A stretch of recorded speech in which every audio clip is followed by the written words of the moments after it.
আসসালামু আলাইকুম সবাইকে ওয়েলকাম জানাচ্ছি আমাদের আজকের ব্লগে। আজকে আছি ফরিদপুরের বিখ্যাত খেজুরের গুড়ের সামনে।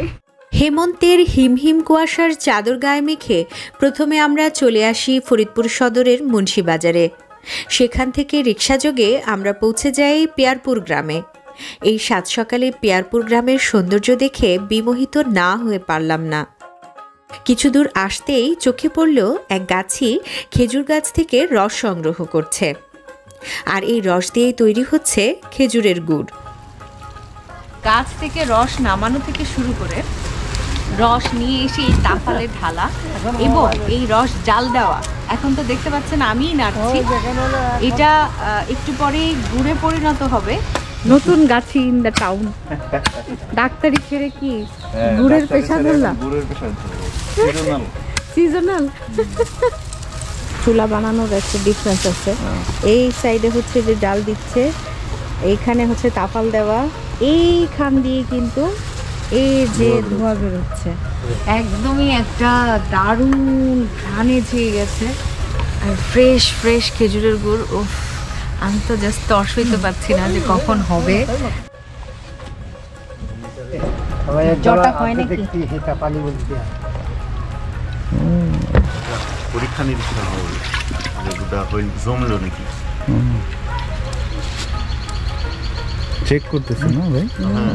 ও সেই জিনিস, এটার কথা বলছিল। জি জি জি, আরো আরো হবে, আরেকটু পরে আরো জটা জটা হবে। এটা খাইতে যে আমার কি ভালো লাগে। পানি ভালো ছিল তো না? হ্যাঁ হ্যাঁ, পানি ভালো, পানি ভালো।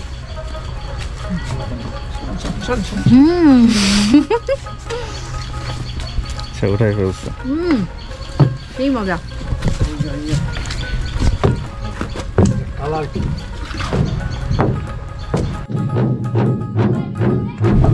এটা বেসন উঠলো না? বেসন। এটা দিয়ে এখন কি করবেন? পাটারি। আচ্ছা, এটা দিয়ে পাটারি। সেই ঘ্রাণ আসতেছে, সেই লেভেলের ঘ্রাণ, একদম খাঁটি গুড়। ঝোলা আর পাটালি, এটা দিয়ে হবে। আর পাটালি বানানোর জন্য হচ্ছে এই যে ওরা বললে যে বেসন মানে বীজ, সেই বীজ তৈরি করলে এতক্ষণ খাবা এটা খান।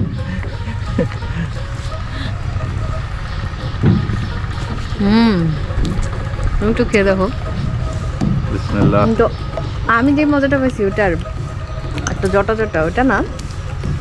তারপরেও মজার, অনেক মজার, আসল জিনিসের স্বাদ এটা আপনি মুখে দিলেই বুঝতে পারবেন। আগে নেবে সবাই একটু একটু নাও, নাও, ওই পিচিটার মুখে দাও, ওকে দাও, খাও। ভেরি গুড, মজা। মজা লাগে, মজা। আর একটা প্রসেসিং চলছে। বেচন বা বীজ যেটা তৈরি করা হলো পাটালি গুড়ের জন্য, সেটি ঝোলা গুড়ের সাথে মিশিয়ে বেশ কিছুক্ষণ নেড়ে পাতলা গুড়কে আরও ঘন করা হলো। এরপর এটি একটি পরিষ্কার কাপড়ের উপরে ছোট ছোট মাটির পাত্রে ঢালা হলো। বেশ কিছুক্ষণ পর এই গুড়গুলো জমাট বেঁধে তৈরি হলো পাটালি গুড়। গুড় রেডি, এখন আমরা বাসায় নিয়ে যাব। আর আজকের ব্লগ এখানেই শেষ করে দিব। আশা করছি আমাদের আজকের ভিডিওটা আপনাদের দারুণ লেগেছে। যারা নিজেরা এসে গুড়টা সংগ্রহ করতে পারবেন তারা অবশ্যই অবশ্যই চলে আসবেন এই পিয়ারপুর গ্রামের এই জায়গাটায়।